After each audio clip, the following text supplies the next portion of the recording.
Today, ladies and gentlemen, we're going to do avian flu crisis, fake or real issue. And that seems to be a question that is on everybody's mind, brought to light by the ostrich farm issue in BC, where they've had an ongoing battle since December last year with an avian flu outbreak where ostriches died and the government stepped in to say that the rest of the herd had to be culled to prevent the spread of avian flu. In the scope of things, they challenged it to the Supreme Court, but the Supreme Court wouldn't hear the case, which is selective. They get the choice of what cases they want to hear or don't hear. This was a political dynamite case where if they ruled one way, they would face political pressure. If they ruled another way, they would face political pressure. So I think the Supreme Court just avoided politics and allowed the lower courts to rule. The end result was 400 some ostrich were culled. This is the issue: is when do we cull herds of birds to prevent the transmission of dangerous diseases to humans? And the one point on this issue was that the avian flu was an H8N5, I believe, but it was a rare form of the avian flu that they didn't want to really get around the population, so they contained it really early on. There's a lot of controversy as to the pathogenics of avian flu. Does it harm humans, or is it transmissible to humans? And that's the multi-million-dollar question. It has a high death rate for a disease, and in that, we have to sometimes err on the side of caution. And I think that's what the whole controversy is where do we draw the line on the err on the side of caution? Me, I value my life. It's just a bird. If that bird is exposed to a disease that could affect me, by all means, euthanize that bird, get it out of the system, and make a safe environment for my food supply chain. A lot of people don't seem to have that value. I don't understand that. So, Cal, you've witnessed this firsthand. Okay, the area that I live in has a large population of Canadian geese, other waterfowl that migrate through regularly, especially this time of year. And the issue with bird flu is that over 166 million commercial birds were culled in the United States since early 2022. In Canada, as of October 2025, there's an estimate that 17 million domestic birds have been impacted. That includes an estimated almost 11.5 million birds in British Columbia, 2 million in Alberta, 1.3 million in Quebec, etc. So the bird flu seems to be fairly widespread. My understanding is, from the virus perspective, is that viruses can jump from animals to humans, and bird flu in the past has proven to be very virulent and caused pandemics. The concern is not only the economic impact of bird flu on, egg production and chicken, but the fact that if it ever jumps and becomes virulent in humans, we could have another pandemic. Since people don't seem to like to be vaccinated nowadays. Apparently, a lot of the avian flu's at a 50% death rate. Well, and the thing is, people today have this aversion to vaccines, which could just cause the problem to be greater. As well, budget cutbacks have cut back on surveillance. So the problem is festering and could blow up at any time. It was recently brought to the Canadian attention with respect to ostrich farmers in BC, and perhaps Cory, you can enlighten the listener as to what's going on there. Yeah, one of the issues was that a billionaire down in the States was wanting to make a safe haven by moving the 300 and some or 400 ostrich down to the States because they felt that the birds were not a possible risk to anybody. But a lot of flu symptoms may not show up, and testing is pretty hard to test 400 birds all the time to see if the disease is floating through the population. They might have a bit of immunity to it because they lived, but they could still be infectious and spread the disease. So the essence of it was they wanted to move it to the U.S., where now under Trump, the U.S. has deregulated the monitoring of the avian flu, or basically said, here, we're cutting back the funding so you can't monitor as many potential cases down in the U.S. And this has posed a problem. Under Trump's regime, under COVID, he said, well, if we don't test, there is no disease. Well, that's the same mentality in the U.S. going on right now to deal with the avian flu. All these cutbacks are posing a risk to the food chain supply, which means there's going to be human infections. And I'm not sure how many people died, but there were few deaths last year in the U.S. from that outbreak, and that becomes a problem. During the COVID, Trump cost the lives of hundreds of thousands of people that didn't need to die. If there was a outbreak of avian flu influenza, it has a higher mortality rate than even the COVID had, and it has a potential of being very devastating. So the cutbacks in the U.S. could pose a problem and a threat to Canada, and we see that because the U.S. billionaire wanted to move this potential virus threat, the ostrich farm, down to the U.S. And that becomes a problem on an international scale. And the governments of Canada had to worry about the image.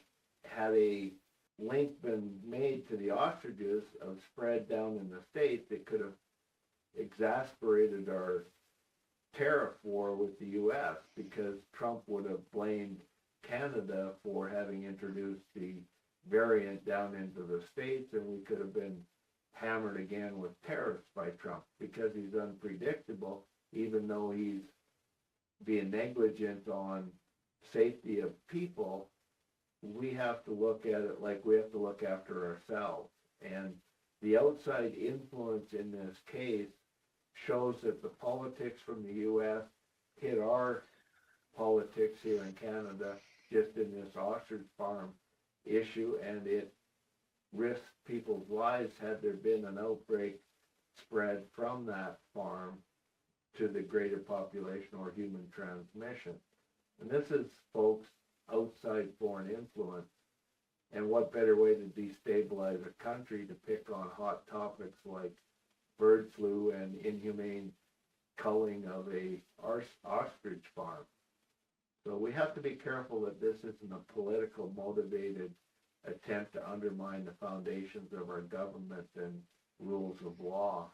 I don't think this has got anything to do with that whatsoever. I think it's essentially a health issue, and there is international treaties in place that require certain actions to be taken in the event that this type of disease is discovered.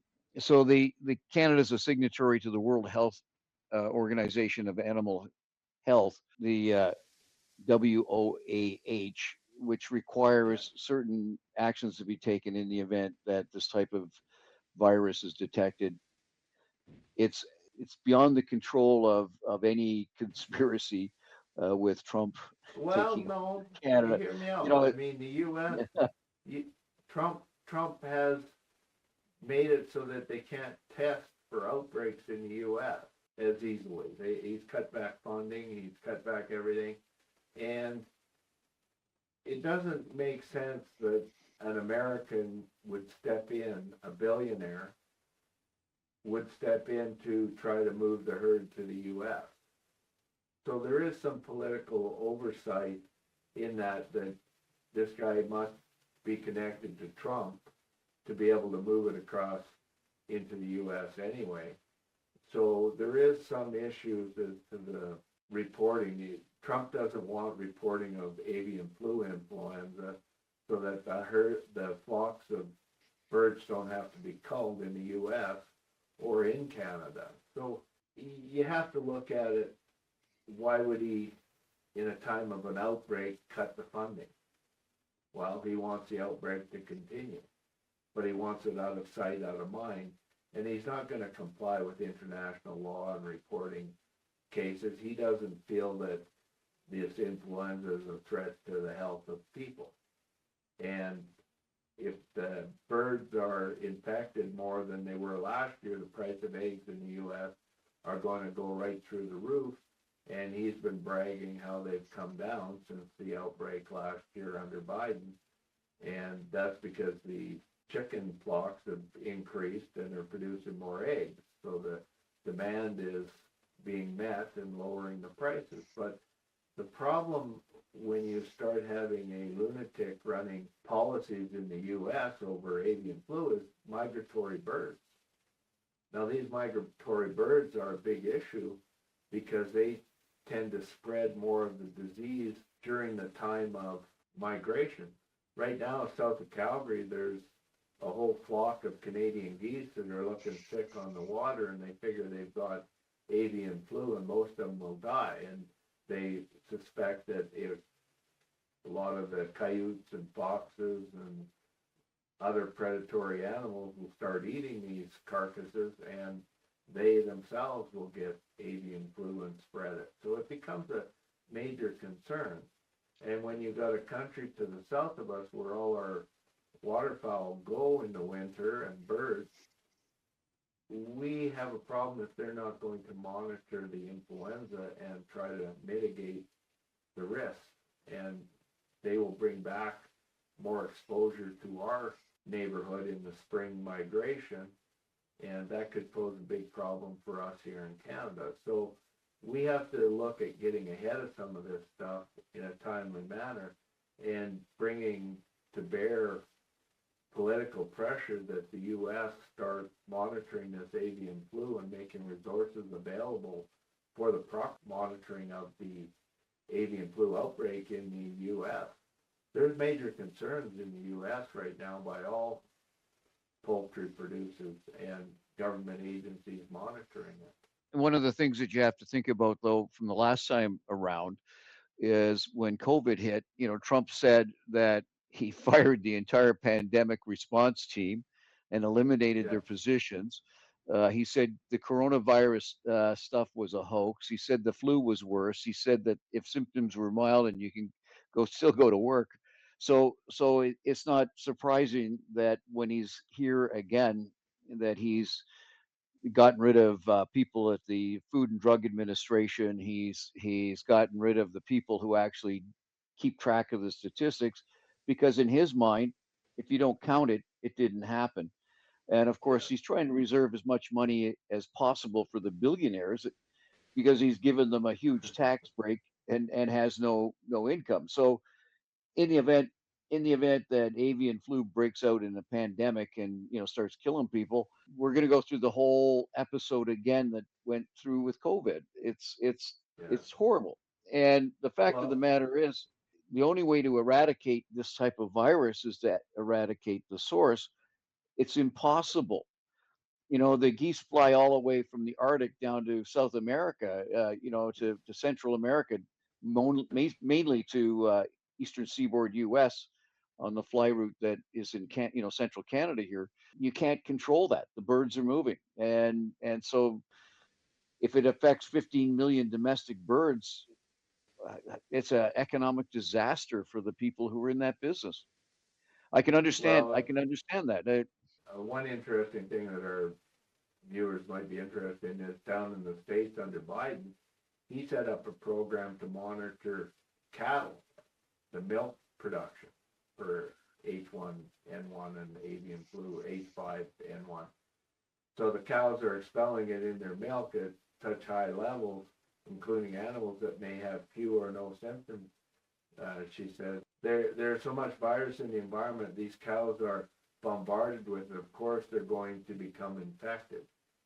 As far as scientists can tell, the strain of H5N1 that's widely circulating has not seen the kind of mutation that would enable it to easily infect humans, but it can affect humans.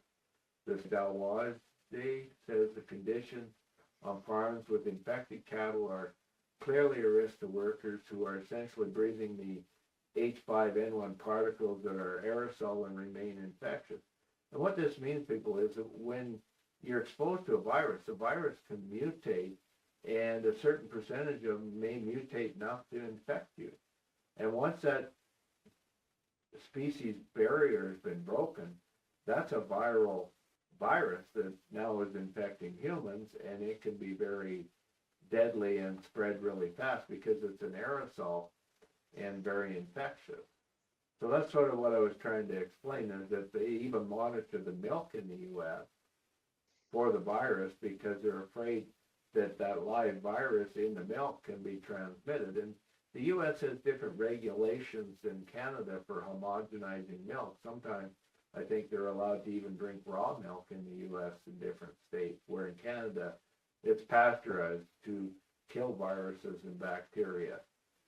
Yeah. I'm trying to read and talk at the same time. I'm not used to doing that.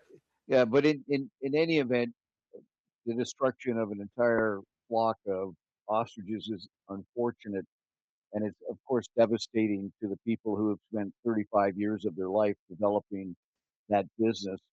And again, it I don't know if there's a form of compensation that you can give people if Yeah, had to make the this government sacrifice. actually buys the flock off the farmer, but what the problem was in the BC case was they owed debts. So the debt collectors are wanting to seize the money that the government was paying the farm, which means that the owners of the farm would be hit financially really hard because of their indebtedness. But that goes back to, well, there was debt to run the farm, sort of a balancing act. Who should be entitled to the money, right? Should the That's an interesting point. Does the interest of the creditor over a flock that's been extinguished as a result of a health issue take yeah, priority over the business interests of the people who have lost their business? My guess that's the is biggest problem I have, is the that should have creditors are going been, to prevail. that creditors prevailed there, and that is breaking the financial ability of the farmers, and that's wrong. And that's one part of the issue I agree with, is that the government should compensate the farmer and not allow the enrichment of the indebted lenders, even though the lenders put up the money for the operations of the farm or whatever. That was their risk. They know the risk of loaning money against the asset of livestock in a farm. But that is the livelihood of the farmer, and that farmer should have the right and priority over the debt collectors on the receiving of compensation, because that is their livelihood. And to take all that money and hand it to a creditor is not right, because the creditor therefore has no risk. That's not acceptable in my view. The laws should be adjusted so that the creditor can only take a small percentage of the proceeds, and the farmer themselves are not harmed by the settlement by the federal government. So the federal government's basically walking in and saying, I'm settling this dispute, creditor, farmer, here's what each party gets, and be happy that you're getting that from the government. And that's the way the government should have done it, is to make sure that the farmer is not financially harmed. Under what I've read, that the farmer was financially harmed, and that's not acceptable. So on that Well, part it's of it, I agree. the problem is there'll be personal guarantees to any of the debt on a farm in any event. And in British Columbia, there's no specific unlimited farm exemption from execution on a debt. So they're allowed $10,000 worth of tools of the trade, house furnishings and appliances up to $4,000, one motor vehicle up to $5,000, and equity in their in their principal residence of $12,000. In other words, they're going to have to they're going to end up bankrupt. Yeah, and they'll lose everything, and that's not right. That's not fair. And the federal government and the provincial government can set up legislation to deal with these avian outbreaks or any other disease outbreaks. I mean, you've got other diseases that can hit cattle farmers, pig farmers, everything else. We need the laws to protect the farmer, not to protect the big corporations that are providing the funding. They do that at risk and they make profit. And to lose on one deal does not mean that they're going to go broke. But to lose on one deal as an individual farmer, you just went broke and lost your livelihood, and you'll probably have a hard time regaining it with no credit. So this is something that government has to step in and reevaluate and set up properly. You got some ideas on how they could do that? It's not going to happen. It's like when mad cow disease affected, the cattle industry, the government stepped in and provided a subsidy of sort and attempted to maintain the livelihood of the farmers. Again, it's a response to an emergency health situation, and it unfortunately people are going to lose, and But there's that nothing. led to Ralph Klein's statement, shoot, shovel, and shut up. Yeah. If you're going to break the bank of the farmer, why are they going to be compliant to report anything to the government? And we don't want, birds dying. Well, they just go kill part of their bird flock and then try to hide the fact that they had an outbreak. So that's not the solution either. So we need to start looking at, getting away from the shoot, shovel, and shut up method of farming and the only way that's going to happen is the government steps in and puts a barrier between the capitalists that are taking priority over the farmer and protect the farmer against the capitalist in a disease outbreak. And that's my take on it. And the laws wouldn't be hard to set up. They just have to be fair to the farmer. Well, when the mad cow disease issue caused damage, they brought in a package that was worth up to $300 million in compensation in order to try to maintain the ranchers. Basically, I mean, they were going to get wiped out. So I'm not, I'm not up on what happened eventually to that program, although I do know that there was, reported abuses with respect to that. So a separate Alberta compensation program of $402 million for ranchers. So I don't know what happened there. Hopefully that could be a subject of another podcast, but they should be looking at something like that for this avian flu. Yeah, it becomes an issue, and I think this is what I just wanted to touch on. Is there more beneath the surface that we could do? The reason we're not doing a whole lot on it is Cal got sick and he's not feeling that well, and I kept bugging him, did you get the avian flu? Because he has a dead bird on his beach that he didn't touch, but it's airborne. It's an aerosol, so he might have stepped on a feather and blew it in the air and got the disease.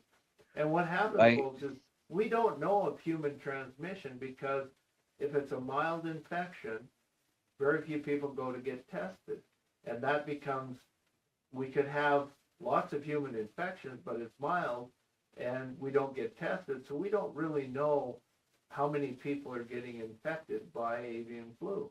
And we probably never will know, but we do know when the very virulent cases and people get really, really sick, because then they run to emergency and then they are tested. So to say, oh, well, it's not in the human population may be wrong. We're just not being affected by it until it mutates to a viral state. One of the problems out here in the Great Lakes right now is there's hundreds of thousands of birds migrating. There's flocks that shade the sky. It's a huge number of birds. I understand from now reading the protocol, I should have phoned a government agency and had them come and take the bird away for testing. However, what I may do is go look at the beach to see if the bird's still there, and if it is, maybe I'll call somebody. But the other issue is we have a hunting. It's hunting season, and a lot of hunters aren't really that accurate with their shooting. They may wound a bird, and the bird may subsequently die. So it may not be bird flu at all. And that becomes the issue is we do have hunting of these migratory birds. How do you know your bird doesn't have avian flu as it's flying in on you? You don't. So I would suggest cooking your meat pretty good. I wouldn't be eating it rare. Well, the thing is that you're going to be, when you harvest the bird, it's going to be, in your vehicle. Maybe your dog is going to pick it up in its mouth. You're going to have to pluck the feathers off. You're exposing yourself. And it's airborne. So it's Yeah, you're exposing yourself. airborne virus. Notice the government hasn't gone so far as to cancel hunting season. No. But that's another issue. There's an overpopulation of snow geese in the north, and Alberta and Saskatchewan had, and I believe it still is, open season for snow geese on their migratory route south and the migratory route north. And maybe they'll get infected with this avian flu, and that season will be over too. The population control of snow geese by avian flu. Hopefully that doesn't happen, because that would be a good source for spreading avian flu across all wildlife and birds, migratory birds. One of the other issues with flu is sometimes it develops in pigs, and when there's a connection between birds and pigs, the viruses can combine and then jump to the human and become even more deadly than before. So it's an extremely critical situation, and I can understand why the government would order the culling of the ostriches. It's extremely unfortunate for the people who own them. However, uh, it's not done with malice. No, but there's a lot of predatory, I don't know what you'd call them, do-gooders jumping on this case where they're seeking funds and donations and all this to line their own pockets. I haven't seen any GoFundMe's personally that help the farmer themselves. And I think that's, if there is one, send me the link and I'll post it on our video. But the fact that these charities jump in and they make so much money off it, and lawyers made money off of trying to promote this and stop the cull, it potentially endangered all of us by their actions. I think the culling should have occurred immediately, and these unnecessarily delays using court processes for disease control is something that is not acceptable, because there could have been potential spread to humans and somebody could have died. My life is worth more than a bird, and I'm going to stick with that, even though I might be a bird brain. Today I can't even get some things straight, but I think that we have to allow the immediate culling of the herds once they're diagnosed with avian flu. It is that dangerous of a disease and can spread to other animals, and through the animal-human connection, we could make a very virulent disease and cause another pandemic. So we should pay attention and watch out. That's pretty much all I have to say on the subject, folks. I'll share a link with you with respect to the COVID issue when it went through several years ago. Viewers may find it interesting. Well, there are a lot of people don't exist anymore because of Trump policies. So I think there's a potential that Trump's going to get rid of more people. So that's not good. I'll do an article, we'll do a discussion on Trump policies and why he seems to want to see people impoverished, sick, and trying to cause a recession. And it's very simple. The only time Trump really made money was during the recession, when his money could buy up land and assets for half price during auctions and sales. So that's what I'd like to confer and study, is what Trump made during the recessions that he wants to cause a recession all the time. Well, he said that you could shine a light up your butt to get rid of COVID and drink bleach, amongst other things, bleach. right? Yeah. And don't forget your ivermectin. That ivermectin kills and cures all. Yeah. Yeah, you won't have worms. Yeah, you won't have worms. But hey. Anyways, I gotta go. No, I'm worming out of here. Okay. Bye. Catch you later. Bye. Make sure you share, like, help us go viral. Give us ideas for topics, and if you have links to videos. Thank you. Subscribe to the channel, give us a like, and please share the video. Don't be afraid to share this commercial with your friends too.